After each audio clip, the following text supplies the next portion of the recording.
Hello, friends. Reaching 70 feels like a milestone I never saw coming so fast. One day, you're in your 20s, bursting with dreams and energy. And the next, you're waking up in a body that surprises you with new aches and a heart full of decades of memories. Life shifts in ways you don't expect. I used to thrive on being surrounded by people, always the one at every gathering, helping, connecting, and cherishing the buzz of community. But something's changed. I've started avoiding people, not out of anger, but from a quiet realization about time and what truly matters. If you're wondering why, stick with me. I'm sharing my story to spark hope, help you reflect, and maybe inspire you to choose what brings you peace. Let's dive in together. 1. Relationships change, and so do we. Friends, as the years roll by, relationships shift in ways that can catch you off guard. Some grow deeper, like old trees with roots entwined through shared laughter and tears. Others fade softly, like a book you loved but haven't opened in years. At 70, I've learned to accept that not every connection is meant to last forever, and that's okay. It's a truth that can stir worry, knowing bonds you once held tight might slip away. But there's also hope in cherishing what remains. When I was younger, relationships were my world. I was the one remembering every birthday, showing up for every event, trying to keep everyone happy. I surrounded myself with friends, neighbors, colleagues, believing more connections meant a fuller life. But over time, I saw how much energy it took to nurture ties that didn't always nurture me back. Life has a way of trimming your social circle naturally. People move, get busy, or change in ways that make closeness hard. Some relationships end with a sting, others just drift with time. I used to take it personally, wondering what I did wrong.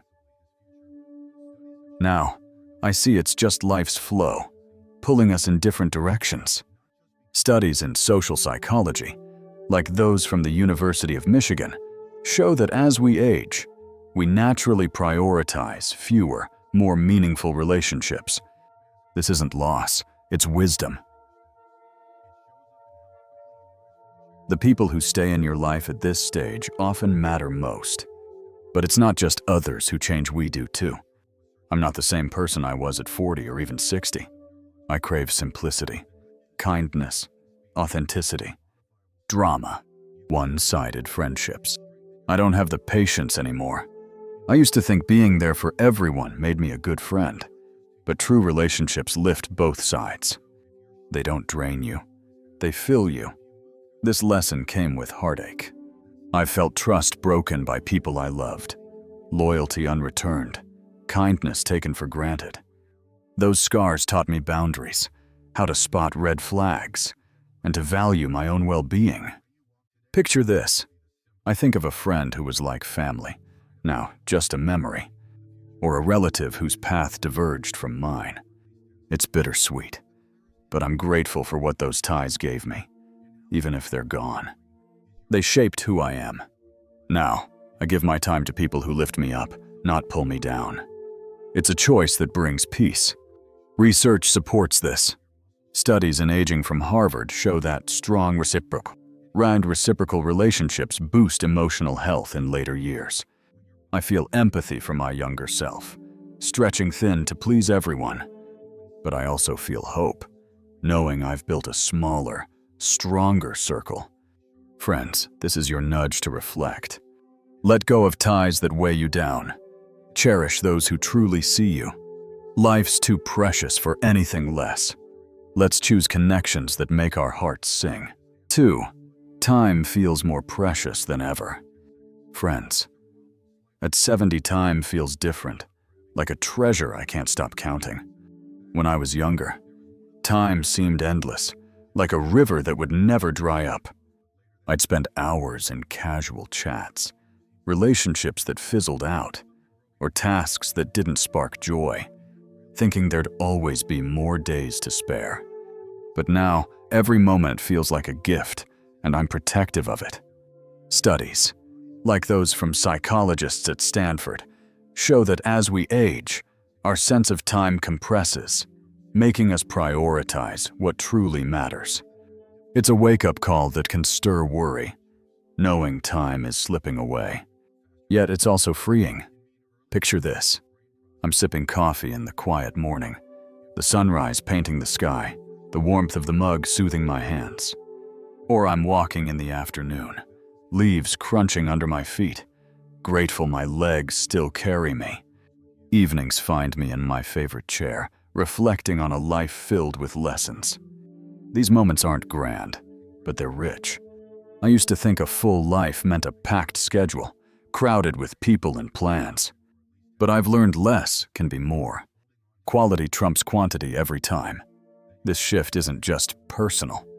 Research in gerontology backs it up. Older adults often find deeper satisfaction in meaningful connections over superficial ones. It's why I choose a heartfelt talk with someone who gets me over a noisy party where I feel lost. It's not that I'm afraid of running out of time, though the thought crosses my mind. It's that I've realized how irreplaceable each second is. When you're young, tomorrow feels guaranteed, a chance to fix mistakes or chase dreams. At 70, you know tomorrows are fewer, and that can feel heavy. But it's also empowering. I've stopped saying yes to drama, shallow talks, or obligations that don't align with my heart. Instead, I pour my energy into my health, my passions, and the people who light up my world. There's peace in this choice, a calm I never knew before. I don't feel guilty for saying no or choosing solitude. I'm not running from life. I'm running toward what makes it worth living. This isn't about fear. It's about intention. I let go of regrets, grudges, and the need to do it all. Science supports this too. Studies in positive psychology show that letting go of emotional baggage boosts mental well-being in later years. The best moments now are simple. A favorite song, a warm breeze, a laugh that comes from the soul. Time at 70 isn't just precious, it's richer. Fuller. I'm not chasing it anymore. I'm savoring it. And that's brought a contentment I never thought possible. Friends, I share this to spark hope. You don't need a crowded life to feel fulfilled. Choose what fills your heart. Protect your peace. And let the small joys remind you that every moment is a chance to live deeply. Let's make each one count. 3. Trust becomes more complicated. Friends, at 70, I've learned that trust is a fragile thing, like a glass vase that's beautiful but easily cracked.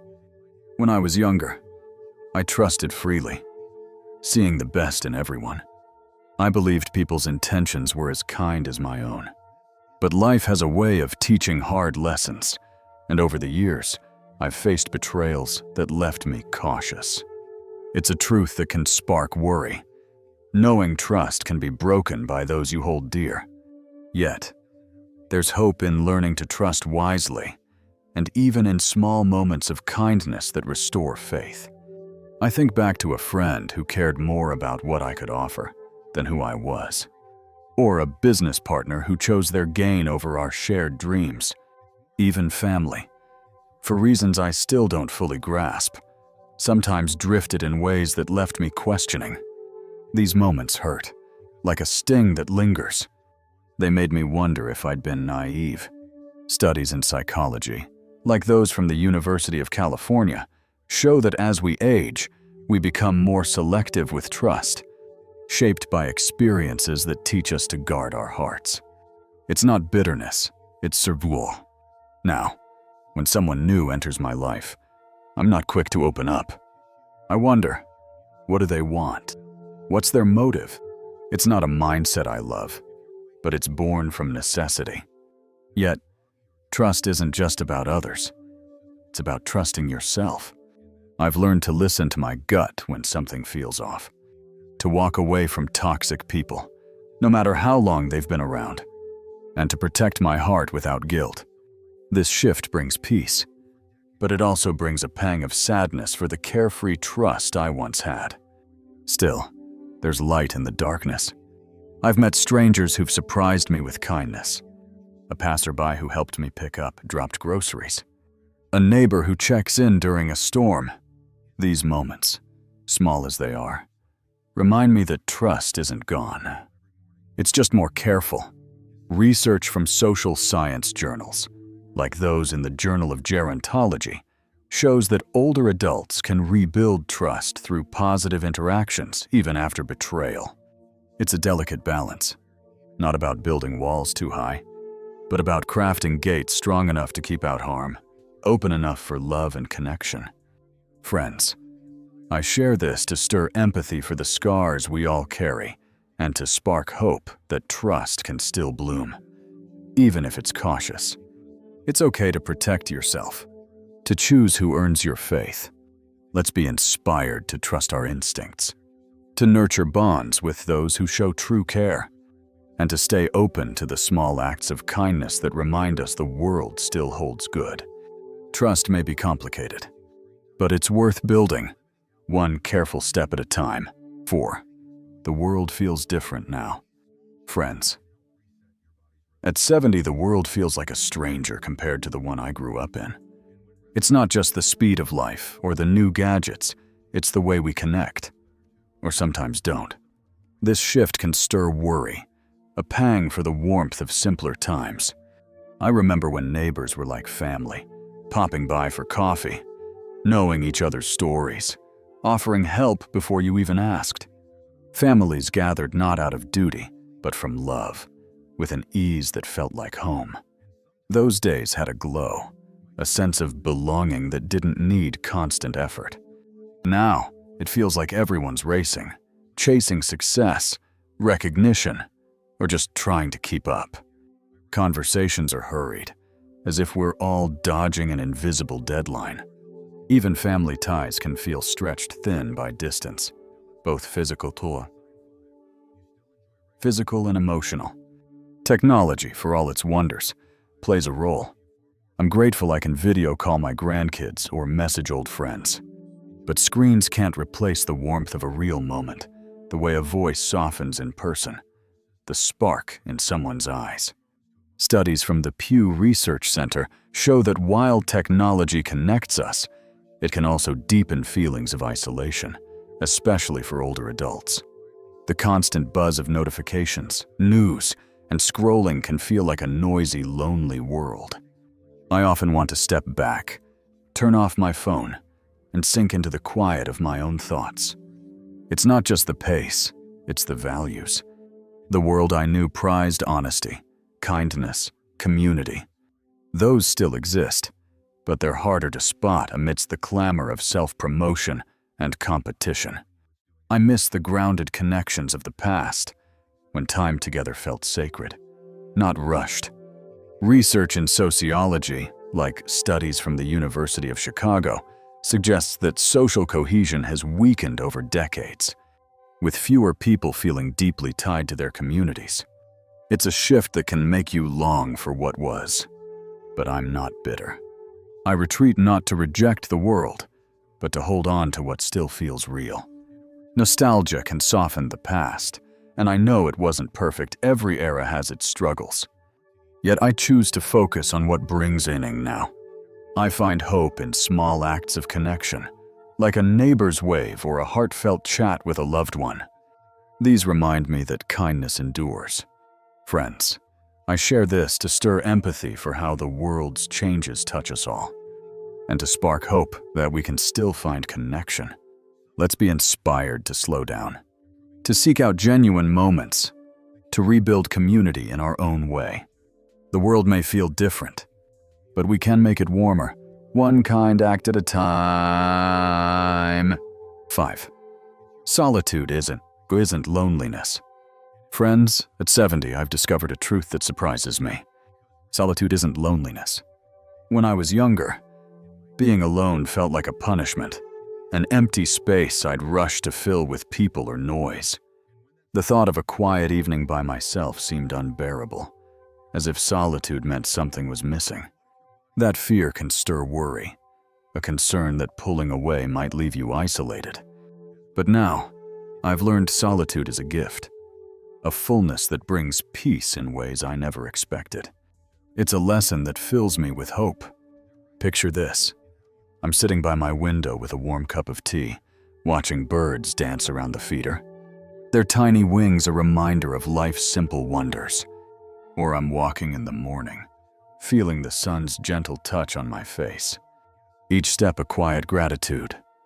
At night, the crackle of a fire wraps me in comfort as I sit in stillness. These moments aren't lonely, they're rich, full of joy that no crowded room could match. Studies from the Journal of Aging Studies show that older adults often find deep satisfaction in solitary activities. As they foster self-reflection and emotional resilience, solitude isn't emptiness. It's a canvas for peace. This shift hasn't cut me off from the world. I still light up when my grandchildren visit, their laughter filling my heart. I cherish catching up with old friends or supporting causes that matter to me. But these connections feel deeper now because they're chosen, not obligatory. I no longer say yes to every invitation or cling to relationships that drain me. Research in psychology, like findings from the University of Toronto, suggests that prioritizing intentional social interactions in later life boosts well-being. Solitude has taught me to be present when I'm with others, savoring each moment without rush or distraction. 6. Why I avoid people now. Friends, at 70, I've come to a place where avoiding people isn't about bitterness, it's about peace. After 7 decades of giving, learning, and sometimes hurting, I've realized not every relationship is worth the energy it takes to keep alive. This truth can spark worry, a fear of seeming cold or disconnected. But it's also freeing, a choice that brings calm and clarity. Let me share why I've made this shift, hoping it stirs empathy and inspires you to protect your own well-being. For most of my life, I put others first. I gave my time, my heart, freely, wanting to be liked, helpful, the steady hand others could lean on. I thrived on being needed, showing up for friends, family, anyone who asked. It felt right, like my purpose. But life taught me boundaries, often the hard way. I've been let down by people I trusted, hurt by those I loved, drained by connections that took more than they gave. I ignored red flags, hoping to see the good in others, or stayed in situations that dimmed my joy, thinking that's what loyalty meant. Those choices left scars. Studies in psychology, like those from the University of Wisconsin, show that older adults often prioritize emotional well-being by distancing themselves from toxic relationships. It's not giving up, it's growing wiser. Now, I see it clearly. Avoiding people doesn't mean I've lost faith in humanity. It means I'm guarding my peace. I step away from drama that spills into my life, from those who make everything about themselves, never asking how I'm doing or caring about my answer. I avoid people who take my kindness for granted, assuming it's endless. Most of all, I steer clear of situations that make me feel less than who I am. This doesn't mean I've shut the world out. I cherish the friends and family who've stood the test of time, who show up because they care, not because they need something. These bonds are sacred, and I nurture them with all my heart. Research from the Journal of Social and Personal Relationships confirms that focusing on high-quality connections in later life boosts happiness and health. I've traded the noise of social obligations for the quiet of meaningful solitude, and it's brought a peace I never knew possible. Picture this. I think of a time I stayed in a draining friendship, hoping it would change, only to feel emptier. Now I choose differently. When I spend time with others, it's because I want to, not because I feel I must. Those moments are richer, more memorable, because they are intentional. Friends, I share this to spark hope that you too can choose peace over obligation. Let's be inspired to let go of what drains us, to nurture ties that lift us up, and to live in a way that feels true. Avoiding people isn't a loss, it's a gain. A step toward a life that's authentically yours. Solitude also opens space for reflection. In quiet moments, I revisit my past not with regret, but with gratitude for the experiences that shaped me. I've made peace with old struggles, finding clarity in stillness. Most of all, solitude has shown me I'm enough, just as I am. My worth isn't tied to a busy social calendar or how many people surround me. Studies in positive psychology, like those from Harvard, highlight that self-acceptance in later years strengthens mental health. This realization feels like freedom. Friends, I share this to stir empathy for anyone who fears being alone, and to spark hope that solitude can be a source of strength. It's okay to crave quiet, to protect your peace, to choose yourself. Let's be inspired to embrace stillness, to find joy in our own company, and to make space for connections that truly matter. Solitude isn't loneliness, it's a powerful choice to live authentically. And it's brought me a happiness I never knew was possible. 7. Does this sound familiar? Friends, I often wonder if I'm alone in feeling this way, or if others my age share this quiet shift. Does it sound familiar? Have you found yourself growing more selective, guarding your heart a bit closer, choosing peace over the hustle of a crowded life? It's a question that can stir worry, the fear that pulling back might mean losing connection.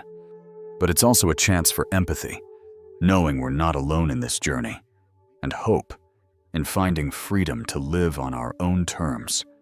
When I look back, I see how much of my younger years were spent chasing others' expectations. I wanted to be the perfect friend, the dependable partner, the family member who never let anyone down. I stretched myself thin, trying to be everything to everyone, only to find I had little left for myself. It was exhausting, like running a race with no finish line. Now, at 70, I've stopped apologizing for protecting my time and energy. I don't feel guilty for choosing solitude over socializing, or for needing space to breathe, reflect, and just be. Studies in aging from the National Institute on Aging show that prioritizing personal well-being in later years boosts mental and physical health. It's not selfish, it's surreal. If you're in your 60s, 70, or beyond, maybe you've felt this too. Perhaps you've started stepping away from relationships that no longer fit, or situations that leave you drained instead of fulfilled. Maybe you've noticed you value quality over quantity, cherishing a few deep connections over a wide net of acquaintances. This shift isn't easy. It can feel like letting go of parts of who you were, and that loss can sting. I think of times I clung to old friendships, hoping they'd return to what they once were, only to realize we'd grown apart. It's bittersweet, but it's also growth. Research from the Journal of Gerontology supports this. As we age, we naturally focus on meaningful ties, shedding what no longer serves us. There's no one-size-fits-all way to navigate this stage. Some thrive in bustling social circles well into their golden years, and that's beautiful. But if, like me, you find comfort in quieter moments and smaller circles, that's just as valid. There's no rule book, no right or wrong on. It's about creating space for peace, joy, and what truly matters to you. Friends, I share this to spark hope that you're not alone if you're making these choices. Let's feel empathy for the younger selves who tried so hard to please. And let's be inspired to embrace this chapter unapologetically. It's okay to prioritize yourself, to let go of what weighs you down, to live a life that feels right for you, even if it looks different from others' expectations. This isn't a loss, it's a gain, a gift of freedom to be fully yourself. Let's celebrate that. And keep choosing what brings us peace. 8. Embracing this chapter. Friends, at 70, I've come to see life not as a string of endings, but as a series of new beginnings. This chapter, with its quiet simplicity and deep reflection, feels like a culmination of all I've learned. It's not without worry. There's a fear of what lies ahead, or what I might miss. But there's also immense hope in embracing who I've become and letting go of what no longer fits. Let me share this part of my journey, hoping it stirs empathy and inspires you to live authentically. When I was young, life felt urgent, like I had to do more, achieve more, be more. There was a restlessness pushing me forward, fueled by the idea that endless possibilities waited. But now, that urgency has softened. I've stopped chasing what's out there and started cherishing what's right here. It's not about giving up, it's about focus. This chapter is about savoring the small moments. Morning light spilling through my window, my grandchild's laughter, the warm embrace of a loved one. These are the anchors that remind me what truly matters. Reflection has become a companion. I look back on my life with gratitude, not regret. There were triumphs that lifted me, mistakes that taught resilience, heartbreaks that shaped me in ways I couldn't see then. Each moment, big or small, has woven the tapestry of who I am. Studies in positive psychology, like those from the University of Pennsylvania, show that reflecting on life's experiences in later years fosters a sense of meaning and well-being. But this isn't just about looking back, it's about looking forward. There's a quiet excitement in knowing I still have time to create, learn, and grow. Whether it's tending a garden, picking up a new hobby, or just sitting in stillness. One of the greatest gifts of this chapter is freedom. Freedom to let go of expectations, both from others and myself. I no longer feel the need to prove anything or meet some standard of success. Simply being is enough. Research from the Journal of Aging and Health confirms that shedding societal pressures in later life boosts mental health. I've learned to say no to obligations that drain me, to relationships that don't serve me, to the pressure of being everything to everyone. That's opened space for peace, love, and true connection. This stage takes courage, a boldness to live unapologetically. I don't fear judgment for my choices or worry about being misunderstood. I've earned the right to prioritize my well-being, to speak my truth, to live on my terms. Gratitude fills this chapter too. Gratitude for the life I've lived, the people I've loved, the strength that carried me through. I'm thankful for the simple fact that I'm still here, with more to learn and live. Embracing this chapter means accepting the past without clinging to it, holding the present with open arms, and looking to the future with hope. It's not always easy. There are moments of loneliness, questions about what's next, or missing those who once filled my days. But even then, there's strength, a reminder that I've come this far and have all I need within me. Studies from the National Institute on Aging show that resilience grows with age, helping us navigate life's uncertainties. Friends, I share this to spark hope that this chapter, different as it is, holds beauty and possibility. Let's feel empathy for the challenges we face, and let's be inspired to live fully, cherishing the small joys, letting go of what weighs us down, and embracing each day as a chance to be our truest selves. This is our time to shine, authentically and unapologetically, one meaningful moment at a time. Friends, at 70, I've come to see that life's true richness lies not in how much you do or have, but in the quality of what you cherish. The fleeting moments, the heartfelt connections, the quiet peace you carry inside. It's a truth that can stir worry, knowing time is finite and some ties may fade.